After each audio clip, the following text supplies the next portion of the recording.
Miriam moved quietly through the small wooden house. Her fingers brushed the edges of the furniture as if she feared leaving a mark. She was 23, gentle, intelligent, painfully aware of the way the world measured her by numbers on a scale and by the fit of her clothes. Heavy-set, she had learned early that people rarely looked at her eyes first. They scanned her body. They whispered. Or they looked away. Her brother Thomas had managed the household since their parents passed. He was practical, rough around the edges, and not a man who spoke of feelings. Yet Miriam could sense the weight of his worry. Money was always tight. Every coin spent carried a question. Would it be enough to survive another month? The village streets gave no relief. Children giggled and pointed. Women whispered behind baskets of bread. Their eyes flicked with pity or with judgment. Men avoided her gaze, polite in voice but distant in heart. Each moment left a mark. Invisible but heavy. Some mornings, Miriam stood at the window. She traced the thin trails of smoke rising from distant chimneys. And she imagined a life where her body wasn't a barrier. A life where people noticed her laughter, her mind, her kindness. But those mornings were brief. The weight of reality always pressed back small tasks, unpaid bills, the constant hum of judgment. Thomas tried to cheer her in his own way. "Miriam, come help me with the market list," he would say, hiding worry beneath a grunt. She always heard what he didn't say: fear of failure, fear of not making it. And inside herself, she carried a quieter fear, the fear of being unseen. The fear of a life defined by what others thought she lacked. So she learned to move in shadows, to speak softly, to take the small kindnesses offered and let the rest pass by. Yet in the stillness of the house, her longing rose up. She wanted a life fully lived, a life not measured in pounds or in whispered judgments. Her reflection in the window stared back. A kind face, thoughtful eyes, dark hair framing the quiet hope that someone someday might see her whole. Market days were the worst. Miriam stepped into the crowded square, baskets in hand, her stomach twisting in anticipation and dread. She smiled at familiar faces. Some returned it politely, but most looked past her. The men who had once been polite suitors now shook their heads quietly, muttering excuses about distance, work, or family. No one wanted her, not because she was unkind, not because she was foolish, but because she was heavy. Whispers trailed her like a shadow. Too large to marry. A pity. Really. Children pointed and giggled, while their mothers shook their heads in pity or amusement. Every glance felt like a judgment, every polite decline a tiny wound. Miriam forced herself to keep moving, to count the steps between the stalls, to focus on the mundane tasks of choosing vegetables, checking her brother's list. But the humiliation clung to her. She felt it in the way her chest tightened when a suitor's gaze dropped quickly to the ground, in the way voices hushed as she passed. Thomas's voice cut through her thoughts that evening. "Miriam, we can't keep going like this," he said, leaning against the doorway. His jaw was tight, frustration flashing in his eyes. "We need money. I can't do it alone. And you know how people talk." She flinched. Not at his words, they were true, but at the tone that suggested she was the problem. The reality stung. She loved her brother, but she could see the calculations in his eyes. Each coin, each opportunity, each potential match, it all led back to her size, to her body, to what the world would or wouldn't allow her to be. "I'm trying," she whispered. Thomas shook his head, not cruelly, but with the heavy weight of helplessness. "I know, but trying isn't enough when no one will even look at you. People aren't kind, Miriam. You've got to face that." She retreated to her room that night, shutting the door against the judgment of the village, against the echo of her brother's worry. She sat on the edge of the bed, hands clasped tightly, staring at the floor. She was seen by no one. She was wanted by no one. And yet, she dreamed just for a moment of a life where that wasn't true. Even as the moonlight spilled across her quilt, casting soft shadows, Miriam knew the harsh truth. The world measured her worth by numbers and whispers. And until that changed, she would remain invisible, a gentle soul trapped in a body that society had deemed unworthy. Thomas waited until the evening shadows stretched long across the floorboards. Miriam had just returned from fetching water, her arms still damp from the heavy bucket. "Miriam," he began, voice tight but controlled, "I've been thinking." She frowned, instinctively tense. He rarely spoke like this without urgency. "There's a solution," he said, choosing his words carefully. "A wealthy man owns a ranch far from the village. He's looking for a companion, someone to help manage things." Miriam blinked. "A companion?" Thomas nodded. "Yes, it's practical. He has means. You'd have a roof over your head, food, security.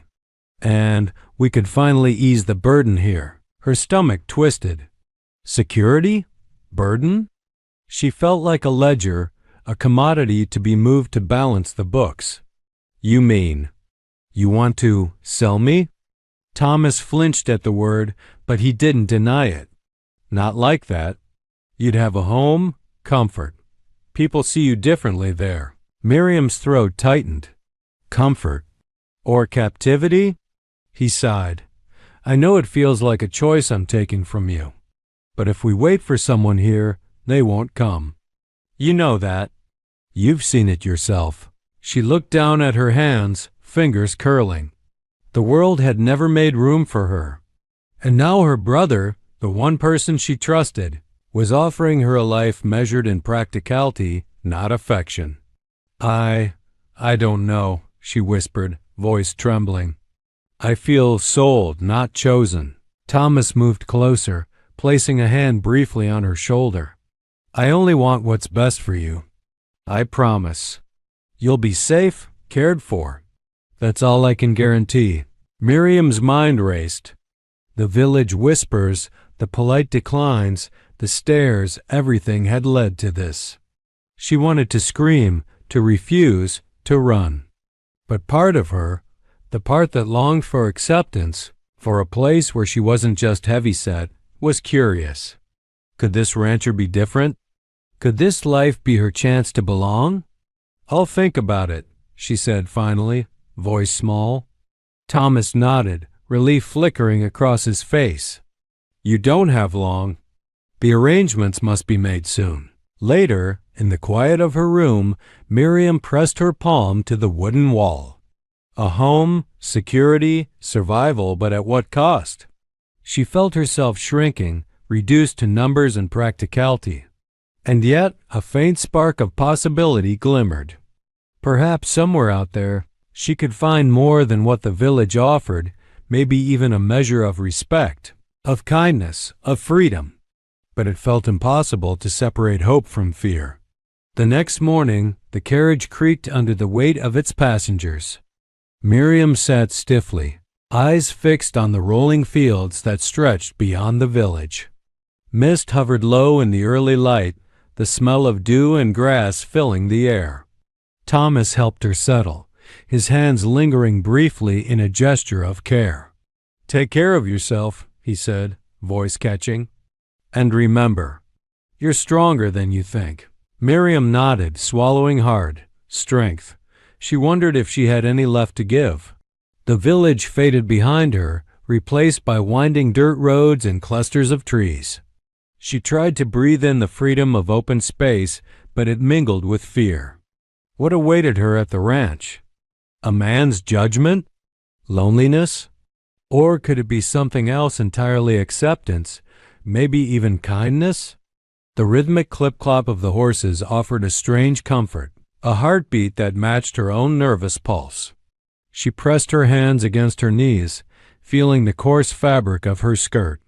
Each mile stretched both hope and dread taut across her chest. She glanced at the countryside, green fields dotted with wildflowers and distant hills. The beauty should have calmed her, yet every curve of the land felt like a question she couldn't answer. Was she leaving behind her shame or carrying it forward into a new place? Hours passed in silence. The carriage rocked gently.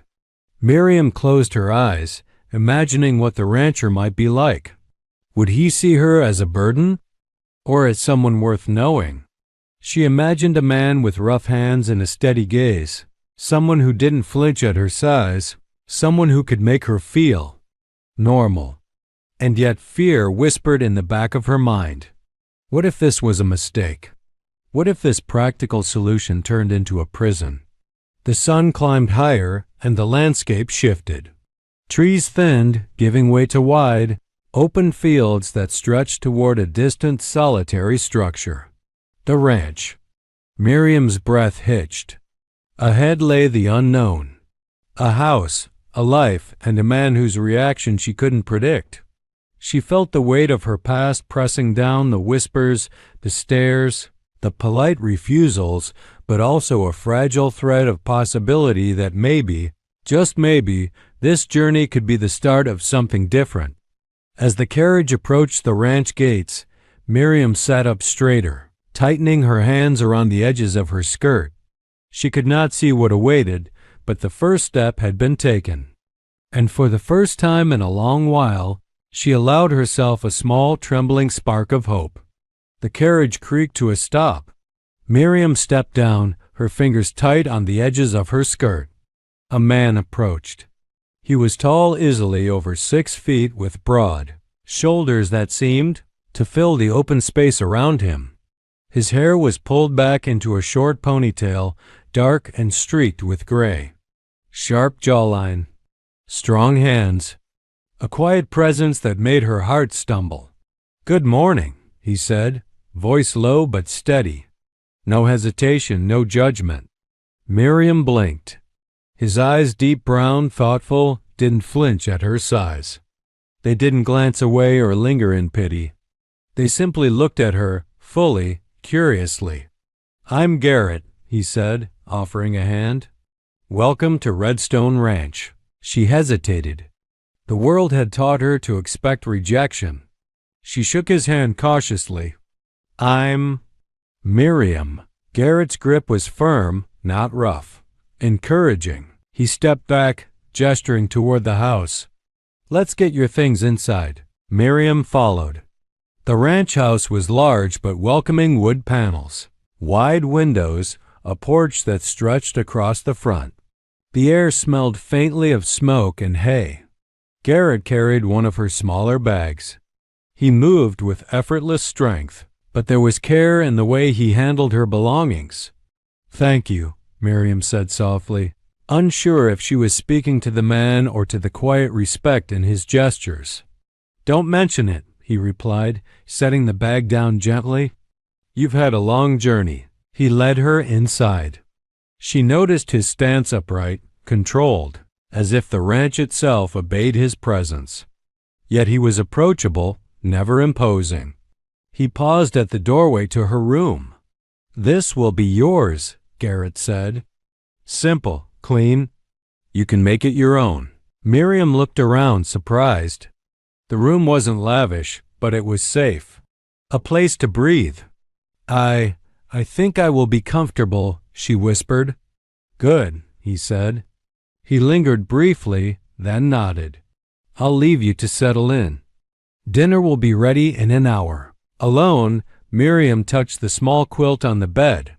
No one had ever treated her with such quiet care.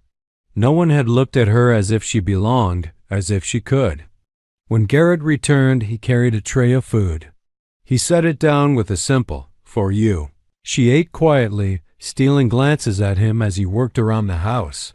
He fed the animals, checked fences, and repaired tools.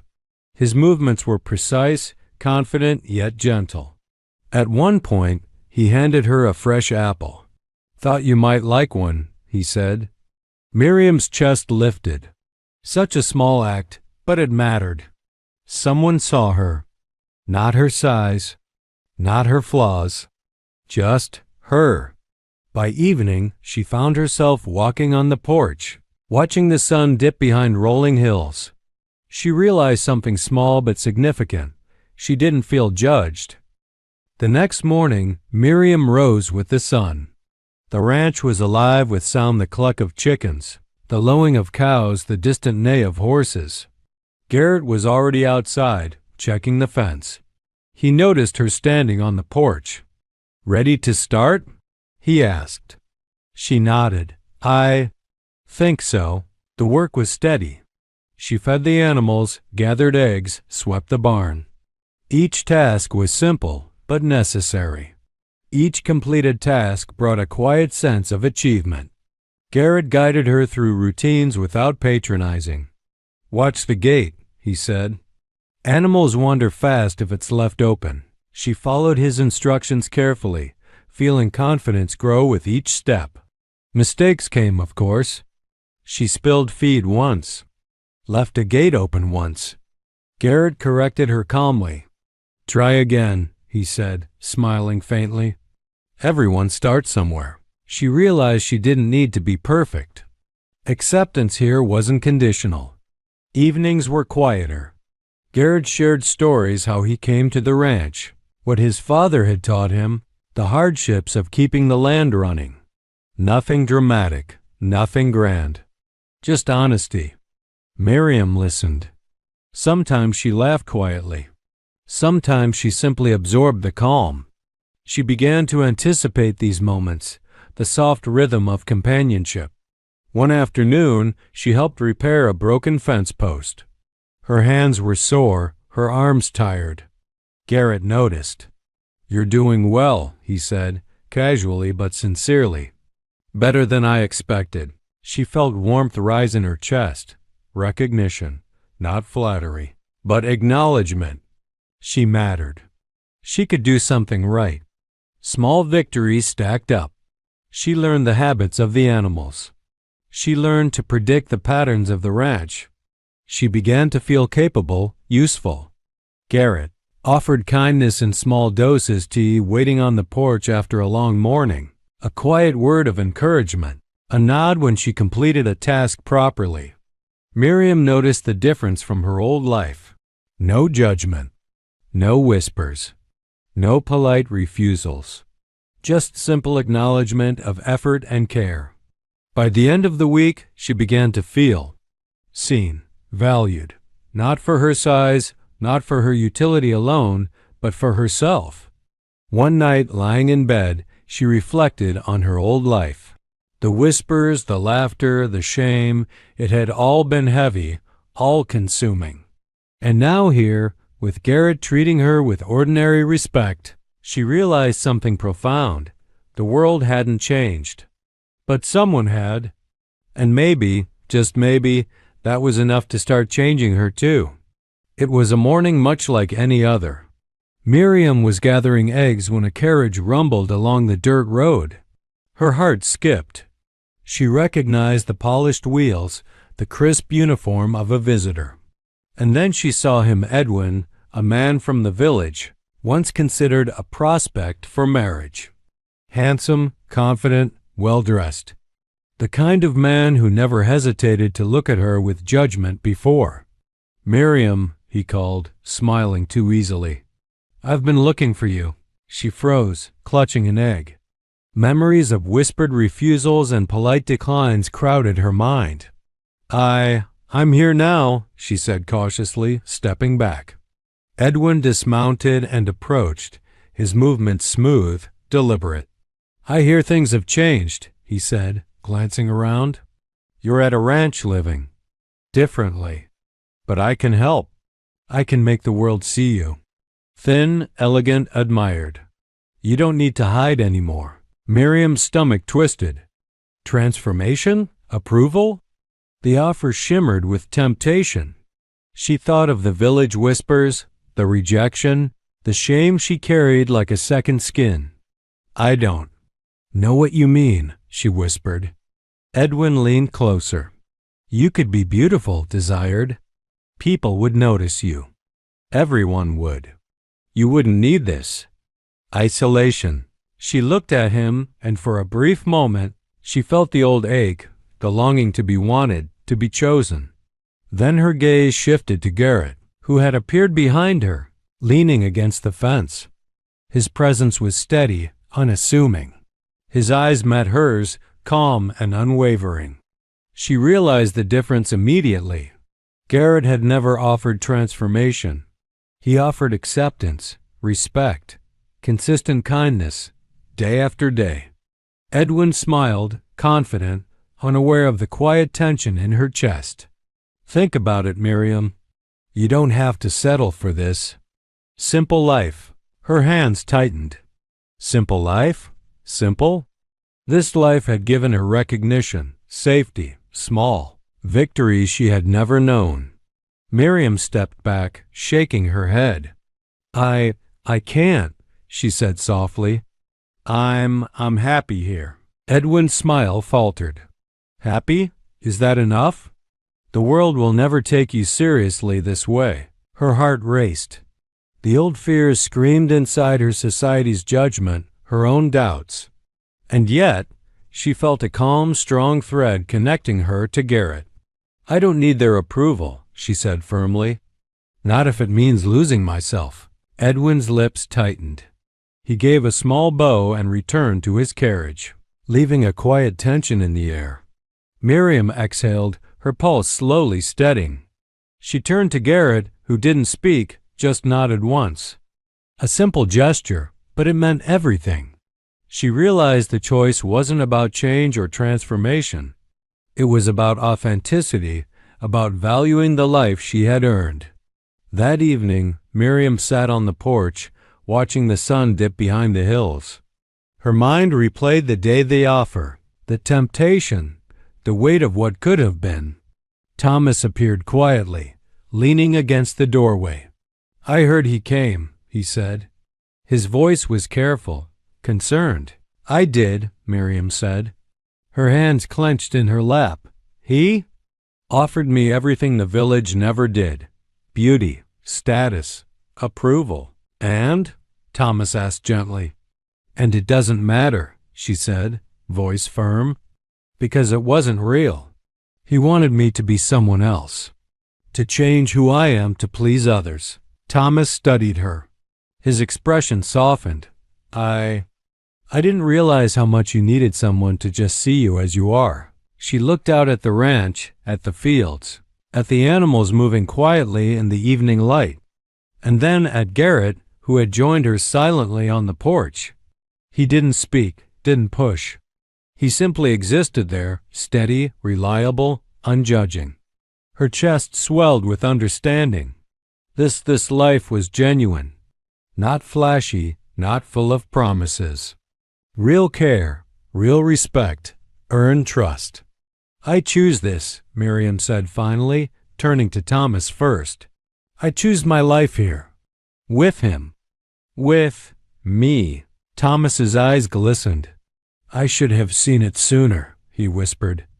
I wanted what was practical, but I didn't think about what made you happy. Garrett smiled faintly, just enough to let her know he understood. No grand gestures, no words of praise. Just a presence that said, "You are enough." Miriam felt relief, the heavy weight of shame and fear lifting slightly. She had faced the temptation, faced society's pressures, and chosen authenticity. She realized her worth wasn't defined by others' judgment, but by the life she could build with trust and care. The sun disappeared behind the hills. The ranch fell into a quiet calm. Miriam breathed deeply. She had made her choice, not for approval, not for status, but for herself. And for the first time in her life, she felt truly free. Miriam woke to the soft light spilling through her window. The ranch was quiet, alive with small sounds, the cluck of chickens, the gentle stir of the wind. She stretched, feeling her muscles ache from yesterday's chores, but in a way that felt satisfying. Garrett appeared in the doorway, holding a small basket of fresh bread. He didn't announce himself. He simply stood there, waiting. "Morning," he said softly. "Morning," Miriam replied, smiling, her chest lighter than it had been in years. Together, They walked toward the animals. She fed the chickens while he checked the fence. He pointed out a loose post. "Here," he said. "It needs tightening." She bent to fix it, and he didn't hover, didn't criticize. He offered guidance only when needed. "Better?" he asked once she stood. "Yes," she said, brushing dirt from her hands. "Much better." There was a silence then, not awkward, but comfortable. No judgments. No expectations. Just presence. Later, they sat on the porch, sharing a quiet meal. Garrett told her about the land, how he had kept it running alone for years. Miriam listened, laughing at small stories, offering her own thoughts, and realizing how easy it felt to speak without fear. "You've changed things here," he said casually, breaking a piece of bread. "Not the ranch, you." She glanced at him, startled. "I mean it," he continued. "The way you care for the animals, the land, it's different because of you." Her chest warmed. She had never been told something like that. Never by anyone who actually meant it.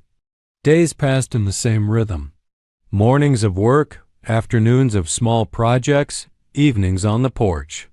They shared meals, laughter, and quiet conversation. One afternoon, she tripped over a tool in the barn. Garrett's hand caught hers instinctively. "Careful," he said. His eyes softened. "You're stronger than you think, but still human." Thank you," Miriam said. Her voice trembled slightly, not with fear but with something deeper. Recognition, appreciation, connection. She realized that this bond, these moments was love, not the flashy declarations or fleeting admiration of the village, but real, steady, deep. Love that grew from trust, shared effort, and small, ordinary gestures. Miriam allowed herself to enjoy it fully. She laughed without self-consciousness, shared stories without fear, and learned to value herself the way Garrett did, without conditions, without judgment. By the week's end, she understood something vital. Her worth wasn't measured by others' approval or by changing herself to fit expectations. It was here, in this quiet companionship, this steady respect, this genuine connection, and she embraced it fully. Weeks turned into months. Miriam's confidence grew. She moved through the ranch with a quiet pride, handling chores with ease, guiding animals with care, and noticing small improvements in herself she hadn't known were possible. Garrett continued to be steady, his guidance never heavy, his respect constant. Small gestures of kindness remained. A cup of tea left on the porch, a nod when she completed a difficult task, a quiet word of encouragement when she faltered. One afternoon, Thomas arrived unexpectedly. Miriam felt her chest tighten, expecting judgment or concern. Instead, he approached slowly. I wanted to see how you're doing," he said. His voice was softer than before. "And I see now. I made a mistake." Miriam watched him, heart still cautious. "You've grown," Thomas continued, "not just in strength or skill, but in who you are. I should have listened, understood, trusted you more." She nodded. "I've found someone who does," she said, glancing at Garrett nearby. He smiled faintly, quietly proud. Thomas's eyes softened. "I'm glad," he whispered. Truly. Days went on. Miriam moved through her routines with a sense of purpose and belonging. She no longer feared judgment. Whispers from the village reached her ears sometimes, but they no longer pierced her. She knew her worth, and it was independent of anyone else's approval.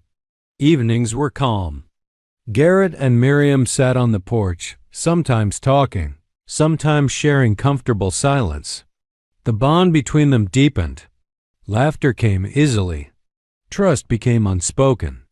The love she had discovered was quiet, strong, and uncheckable. One morning, Miriam noticed a wildflower growing near the fence, small and resilient. She thought of herself. She had grown, survived, and thrived in a world that had once rejected her. She smiled. Garrett came up behind her, placing a hand lightly on her shoulder. "Thinking about something?" he asked. "Just how far I've come," she said, "and how right this feels. For the first time, I feel whole." He squeezed her shoulder gently. "That's because you are. And you've always been.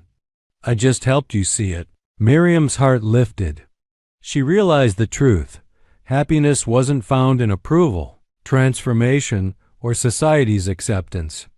It was found in being seen, respected, and loved for who she truly was. The ranch was no longer just a home. It was a place of empowerment, of self-love, of fulfillment.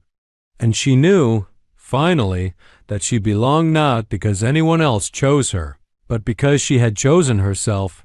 Miriam laughed softly, the sound carrying across the fields. Garrett smiled in return. The sun dipped low, casting golden light over the land. For the first time in her life, she felt complete.